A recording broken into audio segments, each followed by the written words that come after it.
Good morning. It is 10:10 a.m. on Saturday, April 16th, 2022. I'm Christiana Ellis, and I just got up more or less, although I was up multiple times overnight. This is 5 more minutes. I think I might be on the other side of it, but boy, I ended up having like a lot of stomach cramping last night. It felt almost like it might be food poisoning, except I didn't actually, like there was no actual throwing up, just the cramps. And the cramps turning into like back cramps too. And just like I kept waking up and just feeling like, ugh. And I don't know what that's all about. Um, it's not 100% gone, but I'm feeling somewhat better. And I at least did manage to get some sleep after a while. Um, but yeah, there was a little bit of a like out of nowhere. Who knows? Maybe it's just a little bit of a stomach bug, or you know, or even just a very mild case of food poisoning. Like I ate something that had just like a little bit that wasn't good on it, and my body just managed to handle it without resorting to breaking the emergency glass and so to speak. Yeah, I don't know, but I'm still feeling a little bit woozy this morning. Last night, I watched Back to the Future, which is certainly a movie that I have seen before. In fact, I don't keep track of these things carefully, but I wouldn't be surprised if Back to the Future is the movie that I have seen more times than any other movie in my life. I definitely had a VHS of it that we taped off of HBO or something when I was a kid that I watched over and over and over. And I've seen it a bunch. And I still love it. Uh, Mike and I are talking about that and Who Framed Roger Rabbit for our next episode of Watching 100 Movies, specifically in the context that those two movies are both directed by Robert Zemeckis, who also directed Forrest Gump, which is on the AFI list.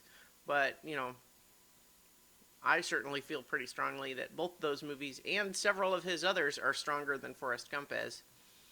And that's the context in which we're watching it. But I tell you, that movie, like I practically have it memorized, and yet it's just got so many bits in it that are just perfect, like physical comedy or perfect little action beats or, perfect score. Uh, that movie just hits on every cylinder. I love it so much. It's incredible. And one of the things that it made me think about last night was uh, what is the most satisfying cinematic punch to the face ever?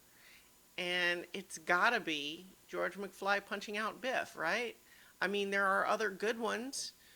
One of the other ones that came to mind immediately for me was when in The Abyss, Catfish shows up to save Bud from Lieutenant Coffee, and they had previously established that they call this the Hammer, which is kind of tied into the Dr. Horrible joke now. But oh man, it's just such a satisfying payoff in that movie. But everything about the moment in Back to the Future is just so great, and